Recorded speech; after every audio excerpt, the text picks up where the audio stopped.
അനുഗ്രഹപ്രദമായ തുടക്കത്തിനു വേണ്ടി നമുക്കേവർക്കും അഭിമന്യ തിരുമേനിയെ ഈ യോഗത്തിലേക്ക് സ്നേഹപൂർവ്വം ആദരവോടെ സ്വാഗതം ചെയ്യാം.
കർത്താവ് ഇവിടെ ഞങ്ങൾ അവതരിപ്പിക്കുന്ന എല്ലാ പ്രോഗ്രാമുകളും ഞങ്ങളുടെ വ്യക്തിപരമായ സന്തോഷത്തിനല്ല, മറിച്ച് തിരുനാമ മഹത്വത്തിനായി ഞങ്ങൾ സമർപ്പിക്കുന്ന കാഴ്ചകളായി അവിടുന്ന് സ്വർഗത്തിൽ സ്വീകരിക്കണമേ. ഞങ്ങളുടെ പ്രാർത്ഥനകളെ സ്വർഗത്തിൽ കേട്ടതിനാൽ ഞങ്ങൾക്ക് നന്ദിയോടെ സ്തുതിക്കുന്നു, സ്തോത്രം ചെയ്യുന്നു. ഞങ്ങൾ നിനക്ക് നിന്റെ പിതാവിനും പരിശുദ്ധ റൂഹായിക്കും സ്തുതിയും സ്തോത്രവും സമർപ്പിക്കുവാനായിട്ട് തന്നെ ആണ്. Saint Luke chapter 2 verses 1-20. ബാറക്ക്മോർ.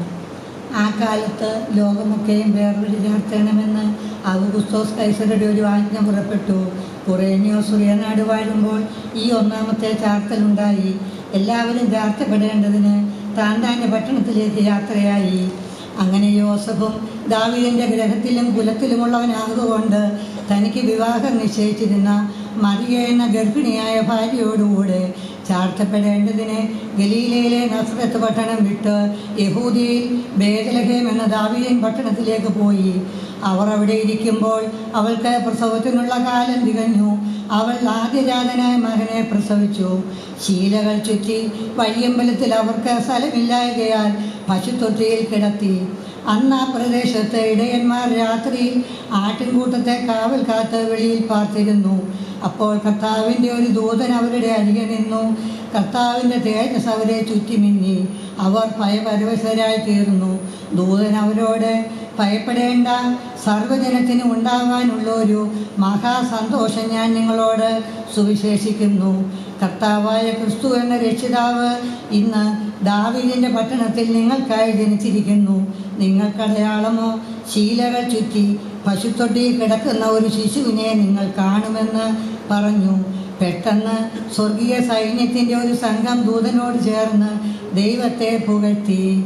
അത്യുന്നതങ്ങളിൽ ദൈവത്തിന് മഹത്വം, ഭൂമിയിൽ ദൈവപ്രസാദമുള്ള മനുഷ്യർക്ക് സമാധാനമെന്ന് പറഞ്ഞു. ദൂതന്മാർ അവരെ വിട്ടു സ്വർഗത്തിൽ പോയ ശേഷം ഇടയന്മാർ, നാം ബേത്ലഹേമോളം ചെന്ന് കർത്താവ് നമ്മോടറിയിച്ച ഈ സംഭവം കാണണമെന്ന് തമ്മിൽ പറഞ്ഞു. അവർ ബന്ധപ്പെട്ട് ചെന്ന് മറിയയെയും യോസഫിനെയും പശുത്തൊട്ടിയിൽ കിടക്കുന്ന ശിശുവിനെയും കണ്ടു. കണ്ട ശേഷം ഈ പൈതലിനെ കുറിച്ച് തങ്ങളോട് പറഞ്ഞ വാക്കറിയിച്ചു. കേട്ടവർ എല്ലാവരും ഇടയന്മാർ പറഞ്ഞതിനെക്കുറിച്ച് ആശ്ചര്യപ്പെട്ടു. മറിയ ഈ വാർത്തയൊക്കെയും ഹൃദയത്തിൽ സംഗ്രഹിച്ച് ധ്യാനിച്ചു കൊണ്ടിരുന്നു. തങ്ങളോടറിയിച്ചതുപോലെ ഇടയന്മാർ കേട്ടതും കണ്ടതുമായ എല്ലാറ്റിനെയും കുറിച്ച് ദൈവത്തെ മഹത്വപ്പെടുത്തിയും പുകഴ്ത്തിയും കൊണ്ട് മടങ്ങിപ്പോയി. ബാറക്കുമോ.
പ്രത്യേകിച്ചും ഹരിപ്പാളിൻ്റെ ചരിത്രത്തിൽ ഏറ്റവും മുന്തിയ സ്ഥാനമാണ് ഈ പ്രാവശ്യത്തെ ക്രിസ്മസിന്. കത്തോലിക്ക, ഓർത്തഡോക്സ്, മാർത്തോമ സഭകളിലെ, എപ്പിസ്കോപ്പൽ സഭകളിലെ പ്രശസ്തരായ ഗായകർ, ഓരോ പള്ളികളിൽ നിന്നും തിരഞ്ഞെടുക്കപ്പെട്ടവർ ഇവിടെ ക്രിസ്മസ് വേഷവും അണിഞ്ഞ് വന്നിരിക്കുന്നതും ഇവിടെ ഒന്നിച്ചണിനിരുന്നതും എത്ര അനുഗ്രഹദായകമാണ്. ഇതിൻ്റെ ചുമതലക്കാർ ആഗ്രഹിക്കുന്നത് 6 മണിക്ക് അല്ലെങ്കിൽ 6:30 മീറ്റിംഗ് അവസാനിക്കണമെന്നുള്ളതാണ്. ഏറ്റവും അവസാനമായിട്ട് സൈലന്റ് നൈറ്റ് പാടും. സൈലന്റ് നൈറ്റ് പാടുന്ന അവസരത്തിൽ വയനാട്ടിൽ, ഇടുക്കിയിലൊക്കെ മണ്ണോട് മൺ ചേർന്ന നമ്മുടെ സഹോദരങ്ങൾ, അവരെ ഓർത്ത് 300 മെഴുകുതിരി തെളിയിച്ച് നമ്മൾ ഒന്നിച്ചു ചേർന്ന് നിന്നുകൊണ്ടാണ് സൈലന്റ് നൈറ്റ് പാടുന്നത്. അതുവരെയും എല്ലാവരും ഈ വേദിയിൽ ഉണ്ടാവണം എന്ന് സ്നേഹത്തോട് ഓർപ്പിക്കുന്നു. എൻ്റെ പ്രിയപ്പെട്ടവരൊക്കെ, പ്രശസ്തരായ ആൾക്കാർ, നമ്മുടെ പ്രസ് ക്ലബിൻ്റെ ചെയർമാൻ ഉൾപ്പെടെയുള്ളവരൊക്കെ ഇവിടെ വന്നിട്ടുണ്ട്. സന്തോഷത്തോടെ ഞാനത് പരാമർശിക്കട്ടെ. തുടർന്നുള്ള നിമിഷങ്ങളിൽ ദൈവത്തെ മഹത്വപ്പെടുത്തുവാൻ ദൈവം വരാൻ നമ്മളെ സഹായിക്കട്ടെ എന്ന് പ്രാർത്ഥിച്ചുകൊണ്ട് എൻ്റെ വാക്കുകൾ നിർത്തുന്നു. നന്ദി. അനുശോചനം അറിയിക്കുകയാണ്. അനുശോചനം അറിയിക്കുന്ന അവസരത്തിൽ എഴുന്നേറ്റ് നിൽക്കേണ്ട കാര്യമില്ല, അതൊരു ബുദ്ധിമുട്ടാകും. ഒരു നിമിഷം നമുക്ക് കണ്ണുകളടച്ച് തലകുനിച്ചാൽ മാത്രം മതിയാകും. ഇന്ത്യയെ ആധുനികതയിലേക്ക് കൈപിടിച്ച മുൻ പ്രധാനമന്ത്രി ഡോക്ടർ മൻമോഹൻ സിംഗ് വിടവാങ്ങി. അന്തരിച്ച മുൻ ഭരണത്തലവന് UCF അനുശോചനം അറിയിക്കുന്നു. സാഹിത്യ ലോകത്തെ തലപ്പൊക്കം കരഗതമാക്കിയ MT വാസുദേവൻ നായർ അന്തരിച്ചു. UCFിൻ്റെ അന്ത്യാഞ്ജലി അർപ്പിക്കുന്നു. ഒരു നിമിഷം കണ്ണുകൾ അടച്ച് തലകൾ വണക്കി ദൈവത്തിൻ്റെ നന്മകളെ ഓർത്ത്, ഇവരിലൂടെ ലഭിച്ച, സമൂഹത്തിന് ലഭിച്ച നേതൃത്വത്തെ ഓർത്ത് ദൈവത്തെ സ്തോത്രം ചെയ്യാം.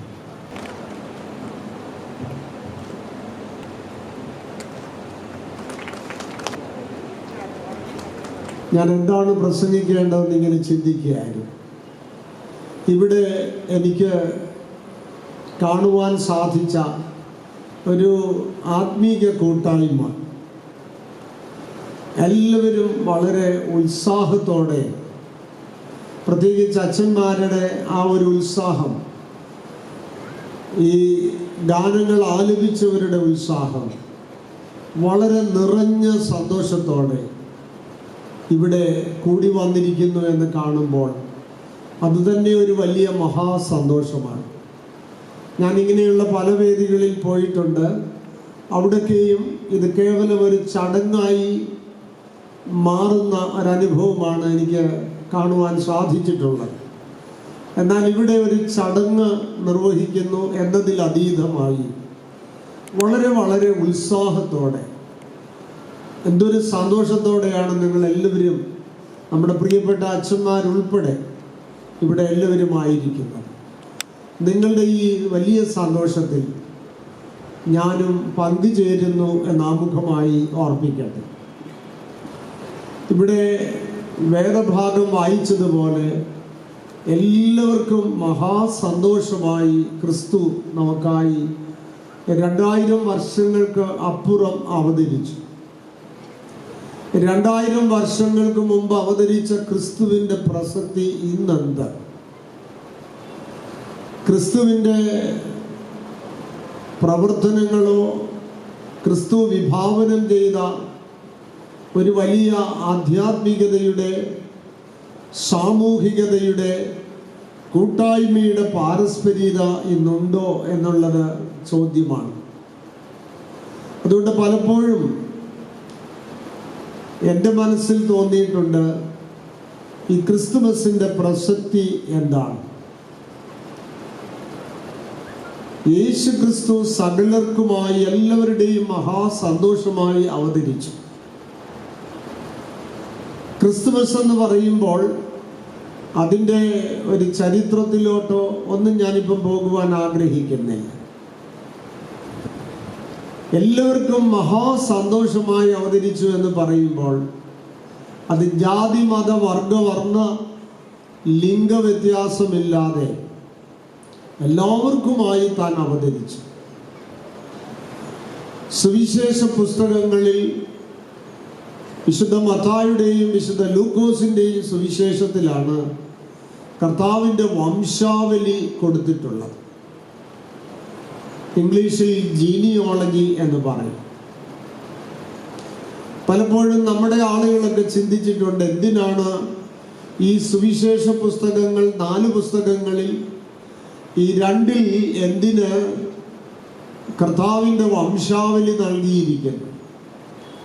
അതിനെക്കുറിച്ചുള്ള ഒരു തിയോളജിക്കലായിട്ടുള്ള ദൈവശാസ്ത്രപരമായ ഒരു പഠനത്തിനൊന്നും ഞാനിപ്പോൾ ഒരുമ്പെടുന്നില്ല. എന്നാൽ നാം മനസ്സിലാക്കേണ്ട ഒരു കാര്യം, 2 പ്രധാനപ്പെട്ട, 2 അല്ല 3 പ്രധാനപ്പെട്ട കാര്യങ്ങളുണ്ട്. ഒന്ന്, യേശു ക്രിസ്തു കേവലം ഒരു കഥയല്ല. ചിലപ്പോൾ മറ്റ് മതനേതൃത്വത്തിലുള്ളവർ, മതങ്ങൾ സ്ഥാപിച്ചവരൊക്കെ അവര് പലപ്പോഴും ഒരു മിത്തായി അധപതിക്കുന്ന കാഴ്ച നമ്മൾ കാണുന്നുണ്ട്. ഒരു സങ്കല്പം, ഒരു കഥ. എന്നാൽ യേശു ക്രിസ്തു കേവലം ഒരു സങ്കല്പമോ കഥയല്ല. നമ്മെ പോലെ മാംസവും രക്തവും ഉള്ളവനായി ചരിത്രത്തിൽ താൻ അവതരിച്ചു. പരിശുദ്ധനായ അഥാനാസ്യോസ് പറയുന്നത് പോലെ,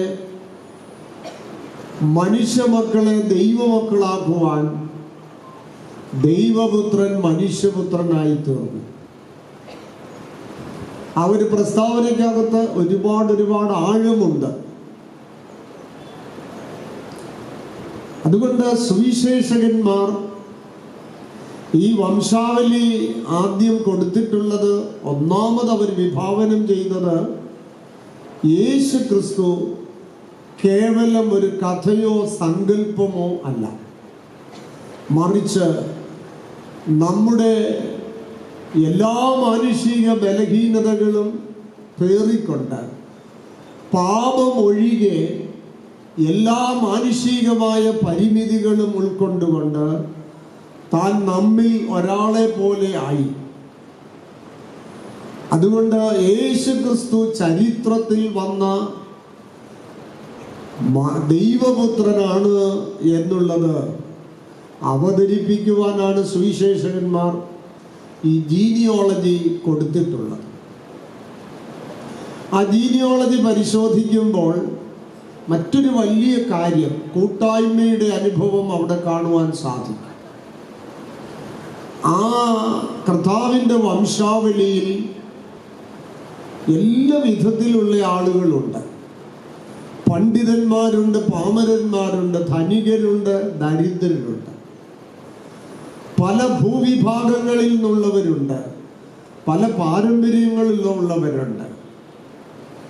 എന്തിനേറെ വംശാവലിയിൽ രാഹാബ് എന്ന് പറയുന്ന ഒരു വേശ്യ പോലും ഉൾക്കൊണ്ടിട്ടുണ്ട്. എന്തിനാണ് ക്രിസ്തു ഈ എല്ലാ വിധത്തിലുള്ള ആളുകളുടെയും മകനായി ജനിച്ചത്? അതുകൊണ്ട് സുവിശേഷകന്മാർ നമ്മോട് ഉച്ചസ്വരത്തിൽ പറയുന്ന മറ്റൊരു കാര്യം, യേശു ക്രിസ്തു ജനിച്ചത് ഒരു വിഭാഗത്തിന് വേണ്ടിയല്ല, സാർവലൗകികമായി എല്ലാവരെയും തന്നിൽ ഉൾക്കൊണ്ടുകൊണ്ട്. അത് മനുഷ്യന് മാത്രമല്ല, യേശു ക്രിസ്തുവിൻ്റെ ജനനത്തിങ്കൽ പരിസ്ഥിതിയും എല്ലാ സൃഷ്ടിക്രമങ്ങളും ഉൾപ്പെടുന്നുണ്ട്. എല്ലാവരെയും തന്നിൽ ഉൾക്കൊണ്ടുകൊണ്ട് എല്ലാവരുടെയും മകനായി എല്ലാവരുടെയും സന്തോഷമായി താൻ അവതരിച്ചു. ജീനിയോളജിയിൽ ഒരു കാര്യം കൂടെ പറയുന്നത് ശ്രദ്ധിക്കുമല്ലോ. അവിടെ അബ്രഹാം ഇസഹാക്കിനെ ജനിപ്പിച്ചു. എന്നാൽ ക്രിസ്തുവിൻ്റെ അവിടെ വരുമ്പോൾ ഒരു പുരുഷനും തന്നെ ജനിപ്പിച്ചില്ല, മറിച്ച് താൻ ജന്മമെടുത്തു.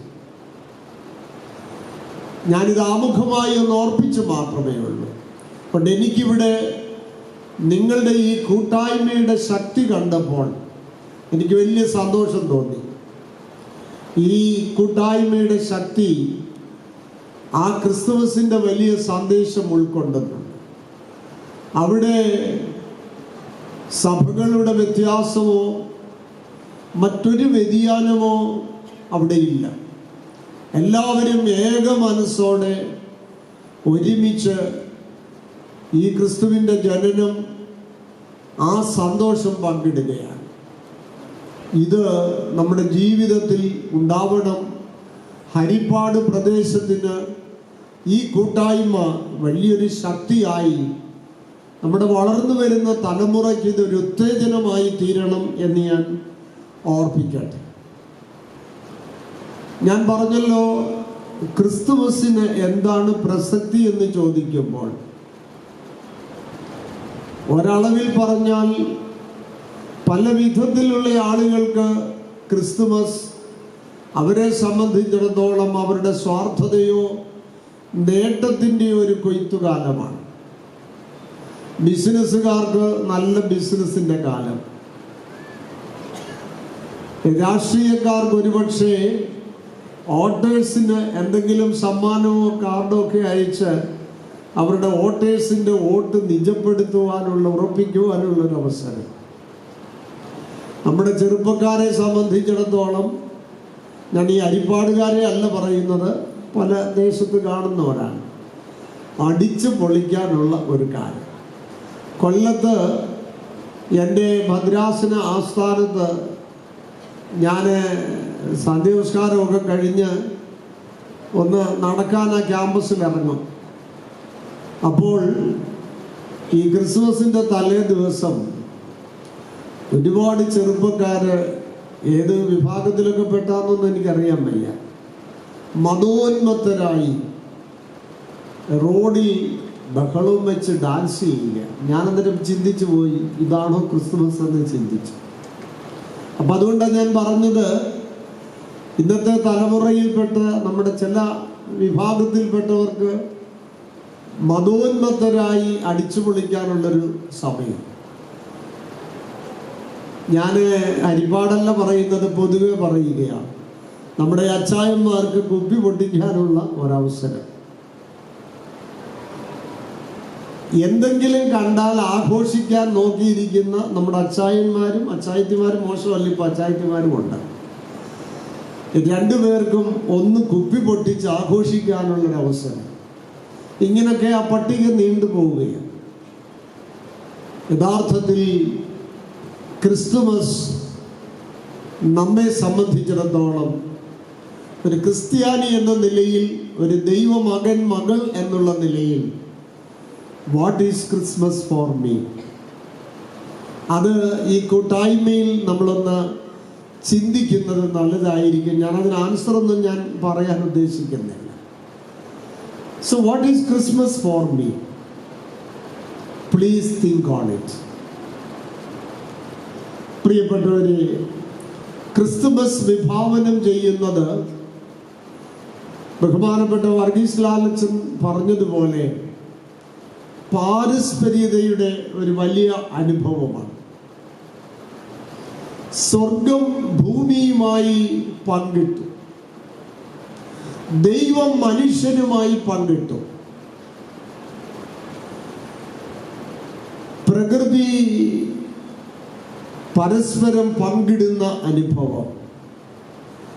ഈ പങ്കിടിയിൽ എവിടെയുണ്ടോ അവിടെയാണ് സന്തോഷവും സമാധാനവും ഉണ്ടാകുന്നത്. എന്നാൽ അകലും തോറും വ്യതിരിക്തതയുടെ അനുഭവത്തിലേക്ക് നാം പോകുമ്പോൾ അവിടെ അസമാധാനമാണ് ഉണ്ടാവുന്നത്. എൻ്റെ സഹോദരൻ ആയിരിക്കുന്ന അവസ്ഥയിൽ എനിക്കവനെ ഉൾക്കൊള്ളുവാൻ സാധിക്കുന്നുണ്ട്.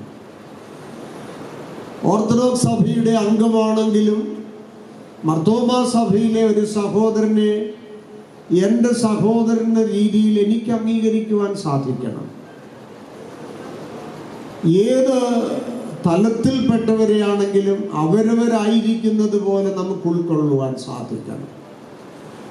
ഈ പാരസ്പര്യതയുടെ വലിയ അനുഭവം ഇന്ന് സമൂഹത്തിൽ നഷ്ടപ്പെട്ടിരിക്കുകയാണ്. ബഹുസ്വരതയുടെ അനുഭവമാണല്ലോ ഭാരതത്തിലുള്ളത്. എന്നാൽ ഇന്ന് രാഷ്ട്രീയവും സാമുദായികവുമായ പല രംഗങ്ങളിലും പഠിക്കുമ്പോൾ ഏകതയുടെ അനുഭവത്തിലേക്ക് പോവുകയാണ്. എൻ്റെ ആദർശങ്ങളിലേക്ക്, എൻ്റെ ചിന്തയിലേക്ക് എല്ലാവരെയും വളർത്തണം. ഏകതയുടെ ഒരു വലിയ ത്വര രാഷ്ട്രീയത്തിൽ മാത്രമല്ല എല്ലായിടത്തും ഉണ്ട് എന്ന് പറഞ്ഞാൽ അത് ശരിയാണ്. അതുകൊണ്ട് എൻ്റെ വിശ്വാസം, എൻ്റെ രാഷ്ട്രീയം, എൻ്റെ ചിന്തകളിലേക്ക് മറ്റുള്ളവരെ എങ്ങനെങ്കിലും സമന്വയിപ്പിക്കുവാനും അത് ബലത്തിലോ സ്നേഹത്തിലോ മമതയിലോ ഏത് മാർഗം ഉപയോഗിച്ചാണെങ്കിലും കൊണ്ടുവരുവാൻ ശ്രമിക്കുമ്പോൾ അവിടെ അസ്വസ്ഥതകൾ ഉണ്ടാവുകയാണ്. ഒരു കുടുംബത്തിലാണെങ്കിലും നമുക്കറിയാം, ഭർത്താവ് ഞാൻ പറയുന്നത് മാത്രം ശരി, ഭാര്യയും കുഞ്ഞുങ്ങളും എൻ്റെ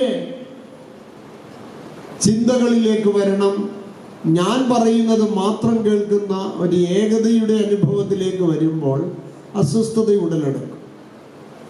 മറിച്ച് ഭാര്യയുടെ ചിന്തയോടുകൂടി ഉൾക്കൊള്ളുവാൻ കഴിയണം. ഇങ്ങനെ ഈ ഏകത്വത്തിലേക്കുള്ള ഒരു പോക്ക് ഇന്നത്തെ കാലത്തിൻ്റെ ഒരു പ്രത്യേകതയാണ്. അതുകൊണ്ട്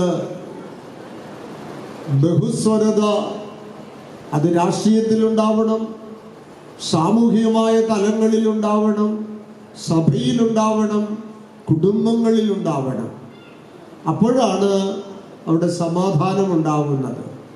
പരിശുദ്ധനായ പൗലോസ്ലീഹ പറയുന്നുണ്ടല്ലോ, എൻ്റെ സഹോദരനെ എന്നേക്കാൾ ശ്രേഷ്ഠനെന്ന് ഞാൻ ഗണിക്കുമ്പോഴാണ് അവിടെ സമാധാനമുണ്ട്. Consider your brother greater than you. ആ ഒരു ദർശനമാണ് ക്രിസ്തുമസ് ഒരളവിൽ വിഭാവനം ചെയ്യുന്നത്. അതുകൊണ്ടാണ് ഞാൻ പറഞ്ഞല്ലോ, ക്രിസ്തുമസിൻ്റെ കേന്ദ്ര ആശയം പാരസ്പര്യതയാണ്. സൃഷ്ടിയിലും ദൈവത്തിൻ്റെ ഉദ്ദേശം അതാണ്. സൃഷ്ടിയിലും ദൈവത്തിൻ്റെ ഉദ്ദേശം അത് തന്നെയാണ്. ഒരുപാട് സൃഷ്ടിക്രമങ്ങൾ ഈ പ്രപഞ്ചത്തിലുണ്ട്. എല്ലാ സൃഷ്ടിക്രമങ്ങളും ഒരു താളാത്മക ബന്ധത്തിൽ പാരസ്പര്യതയുടെ ആത്മാവിൽ കഴിയുമ്പോഴാണ് ദൈവികമായ ശാന്തി ഉണ്ടാകുന്നത്. ഇന്ന് പ്രകൃതിയിൽ പ്രശ്നങ്ങളുണ്ട്, നിങ്ങൾക്കറിയാം. കുടുംബങ്ങളിൽ പ്രശ്നമുണ്ട്. ഇതിൻ്റെ എല്ലാം അടിസ്ഥാനം നോക്കുമ്പോൾ ഈ ടുഗദർനെസ്, പാരസ്പര്യതയുടെ ഒരു വലിയ അനുഭവം നമുക്ക് നഷ്ടപ്പെട്ടിരിക്കും.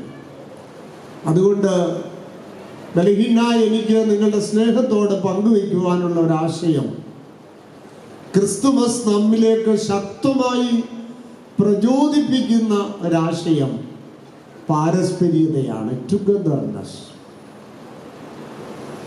ഒരു വലിയ ഫ്രേസ് ഞാൻ കേട്ടിട്ടുണ്ട്,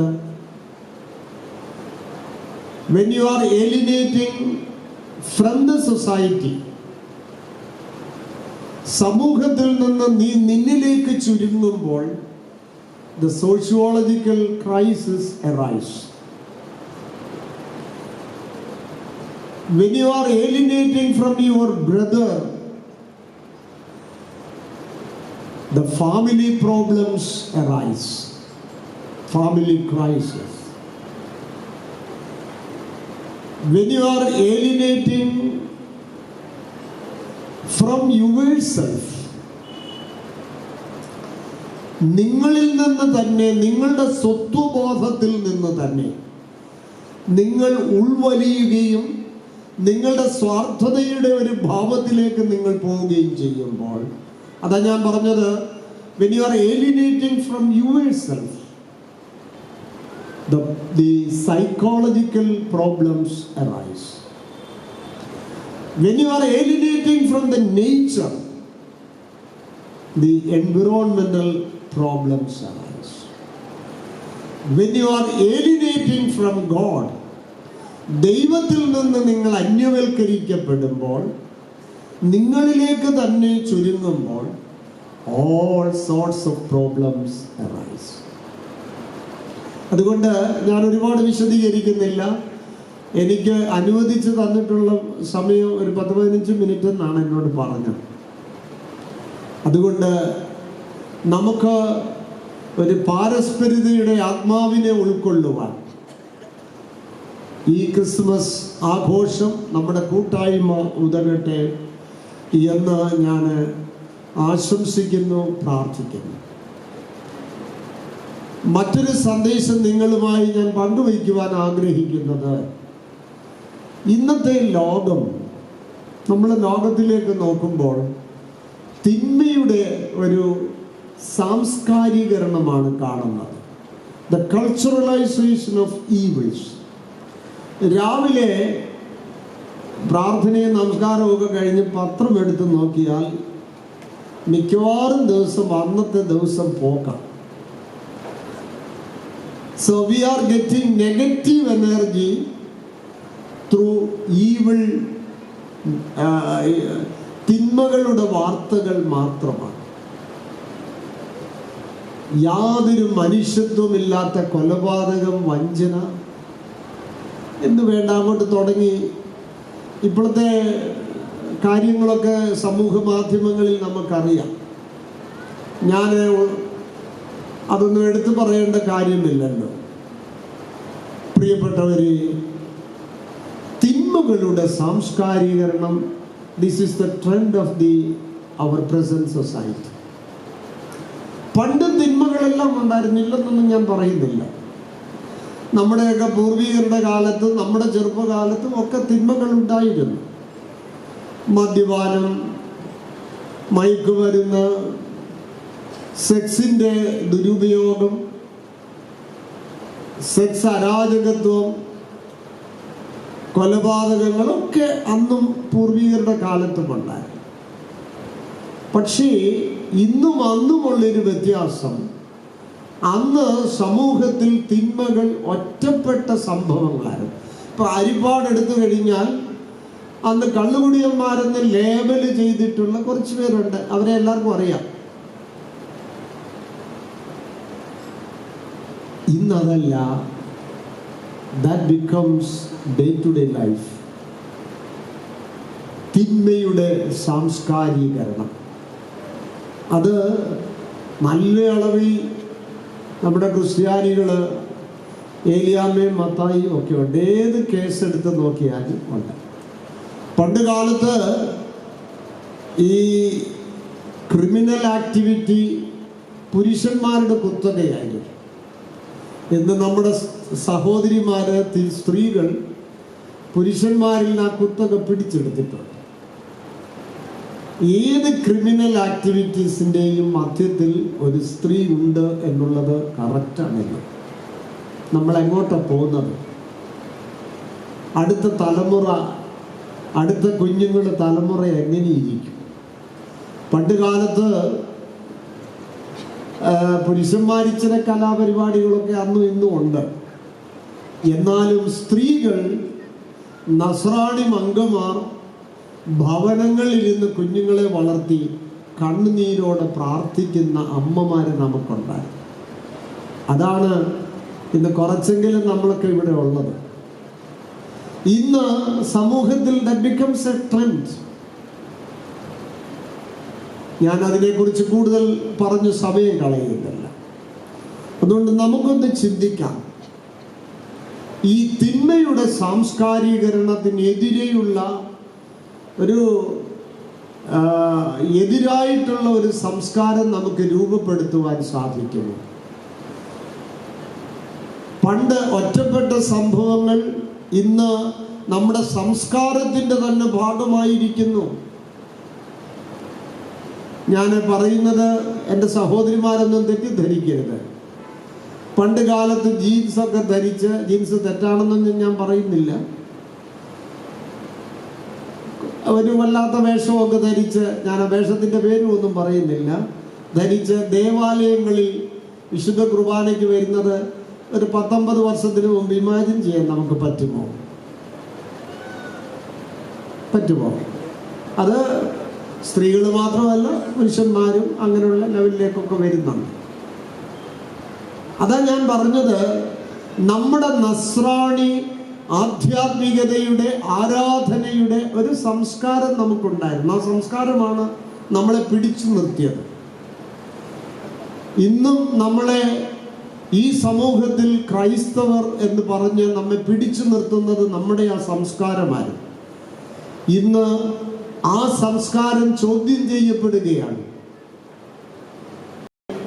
ഒരു പ്രതിസംസ്കാരം നമുക്ക് ഉണ്ടാക്കാൻ പറ്റുമോ? കുറഞ്ഞ പക്ഷം നമ്മുടെ ഭവനത്തിലെങ്കിലും ഒരു പ്രതിസംസ്കാരം നമുക്ക് കൊണ്ടുവരാൻ പറ്റുമോ? ഇത് നമ്മുടെ ക്രിസ്മസിന്റെ കൂട്ടായ്മയുടെ ഒരു ചിന്തയായി മാറട്ടെ. പ്രിയപ്പെട്ടവരെ, ഞാൻ 2-3 ആശയങ്ങൾ പറഞ്ഞു നിർത്തുക. ഒരാശയം കൂടെ പറഞ്ഞുകൊള്ളട്ടെ. അത്യുന്നതങ്ങളിൽ ദൈവത്തിന് മഹത്വം, സന്മനസ്സുള്ളവർക്ക് ശാന്തി.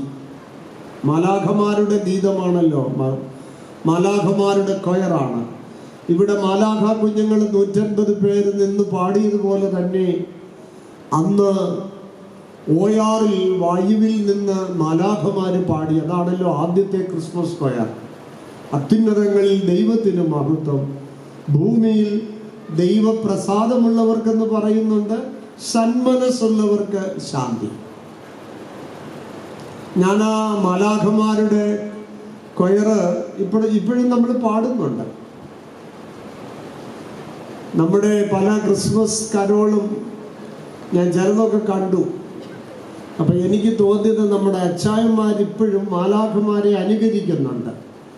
വായുവിൽ നിന്നാണ് ഇപ്പോഴും നമ്മുടെ ചില അച്ചായന്മാർ ഈ സമയത്തും പാടുന്നത്. പക്ഷെ കാല് നിലത്ത് ഉറയ്ക്കാത്തത് കൊണ്ടാണ് എന്നുള്ളതാണ് അതിൻ്റെ പിന്നാമ്പുറം. മാലാഖമാരെ അനുകരിക്കുവാൻ അവരും ശ്രമിക്കുന്നുണ്ട്. പ്രിയപ്പെട്ടവരെ, സന്മനസ്സുള്ളവർക്ക് ശാന്തി. നമ്മളിപ്പം കൂട്ടായ്മ ആചരിച്ചു, ക്രിസ്മസിന് എല്ലാവരും കാർഡ് വിതരണം ചെയ്ത് എല്ലാവർക്കും സമാധാനം ആശംസിച്ചു. പക്ഷേ നമ്മുടെ സമാധാനം നമ്മുടെ ഫോർച്യൂൺ, നമ്മുടെ ഭാഗ്യമോ നേട്ടങ്ങളോ ഒക്കെ അല്ല. അതൊക്കെ ലൗകികമാ വരികയും പോവുകയും ഒക്കെ ചെയ്യും. പക്ഷെ നമ്മുടെ ശാന്തി നിലനിൽക്കുന്നതിൻ്റെ അടിസ്ഥാനം, the criteria for our peaceful life എന്തിൻ്റെ അടിസ്ഥാനമാണ്? അതിൻ്റെ ക്രൈറ്റീരിയ എന്ന് പറയുന്നത് നന്മകളാണ്. നിന്റെ മനസ്സിൽ നന്മയുണ്ടോ, നിനക്ക് ശാന്തി കിട്ടും. ആ പാട്ടിലത് വ്യക്തമായിട്ട് പറയുന്നത്, സന്മനസ്സുള്ളവർക്ക് ശാന്തി. മനസ്സിൽ ക്രൗരതയും പ്രതികാരവും വേണ്ടാത്ത വികാര വൈകൃതങ്ങളും ഒക്കെ മനസ്സിൽ ആവാഹിച്ചുകൊണ്ട് നമ്മൾ ശാന്തി പറഞ്ഞാൽ എന്താണ്? ഇന്ന് നമുക്ക് ഡിപ്ലോമാറ്റിക്കായിട്ട് പ്രവർത്തിക്കാൻ ഒരു പ്രയാസവും ഇല്ല. പുറത്ത് ഈ സാധാരണ തമാശയായിട്ട് പറയാറുണ്ട്, ഈ തിരുമേനിമാരെയൊക്കെ കാണുമ്പോൾ തിരുമനസ്സേന്ന് ഭയങ്കരമായിട്ട് പറയും, നല്ല സോപ്പിട്ട് പതപ്പിക്കും, ഒക്കെ ചെയ്യും. പക്ഷെ ഉള്ളിൽ കത്തി പോലെ പ്രവർത്തിക്കുന്ന അവരുണ്ട്. ഞാൻ തമാശ പറഞ്ഞെന്നുള്ളേ ഉള്ളൂ, നിങ്ങളങ്ങനെ എടുക്കുക. അപ്പം ഞാൻ ഇന്ന് so we know how to act in a diplomatic way. അടിയിൽ മനസ്സിൻ്റെ ഉള്ളിൽ ക്രൗരതയും പകയും ഭിന്നതയും ഒക്കെ വെച്ചുകൊണ്ട് പുറത്ത് അഭിനയിക്കുവാൻ ഒരു ഡിപ്ലോമാറ്റിക് ഡിസ്പ്ലേ, അതിനൊരു പ്രയാസം നമുക്കില്ല. എന്നാൽ നമ്മുടെ പഴയ ആളുകൾ വളരെ പച്ചയായിരുന്നു. ദേഷ്യമുണ്ടെങ്കിൽ അത് മുഖത്ത് കാണാൻ, നമ്മുടെ ആക്ടിവിറ്റീസിലും കാണും. അവർ പച്ച മനുഷ്യരാണ്. ഇന്ന് അഭിനയ ലോകമാണ്. പ്രിയപ്പെട്ടവരെ, ഇത് നമ്മുടെ ചിന്തയ്ക്കായി ഞാനൊന്ന് വെക്കട്ടെ. നമ്മുടെ മനസ്സിൽ നന്മയുണ്ടെങ്കിൽ, സന്മനസ്സുണ്ടെങ്കിൽ നമുക്ക് ശാന്തി ഉണ്ടാവും. അതുകൊണ്ട് ക്രിസ്തുമസ് വിഭാവനം ചെയ്യുന്ന ശാന്തി മന്ത്രം അടിസ്ഥാനപ്പെട്ടിരിക്കുന്നത് സന്മനസ്സാണ്, ഗുഡ് വിൽ.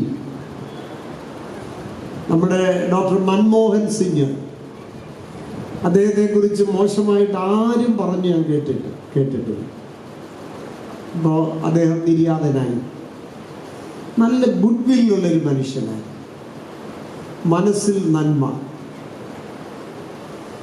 നമുക്ക് ഈ ക്രിസ്മസിന് നമുക്കൊരു തീരുമാനമെടുക്കാം, എല്ലാവരെയും കുറിച്ച് നമുക്കൊരു ഗുഡ് വിൽ ഉണ്ടാവട്ടെ. സന്മനസ് മനസ്സിൽ വളർത്തുവാൻ നമുക്ക് കഴിയുമ്പോൾ നമുക്ക് ശാന്തി ഉണ്ടാകും. നമുക്ക് ജീവിത വഴിത്താരയിൽ രോഗമോ ദണ്ഡനമോ പ്രയാസങ്ങളോ ഒക്കെ വന്നു, അത് ലോകസഹജമാണല്ലോ. എന്നാൽ അതിൻ്റെയൊക്കെ മധ്യത്തിൽ ഒരു ശാന്തി നമുക്ക് കിട്ടുവാൻ നാം ചെയ്യേണ്ടത് മനസ്സ് സന്മനസ്സുള്ളവരാകുക എന്നുള്ള. ലാസ്റ്റ് ഒരു കാര്യം കൂടെ പറഞ്ഞ് ഞാൻ എൻ്റെ വാക്കുകൾ നിർത്തുകയാണ്. ഈ പോസ്റ്റ് നേറ്റിവിറ്റി സ്പിരിച്വാലിറ്റി എന്ന് പറയും. Post nativity spirituality. നേറ്റിവിറ്റി എന്ന് പറഞ്ഞാൽ കർത്താവിൻ്റെ ജന്മത്തെക്കുറിച്ച്. ജന്മാനന്തര ആധ്യാത്മികത എന്ന് വേണമെങ്കിൽ മലയാളത്തിൽ ട്രാൻസ്ലേറ്റ് ചെയ്ത് പറയാം. നമ്മൾ ക്രിസ്തുമസ് ഒക്കെ അടിച്ചു പൊളിച്ചു.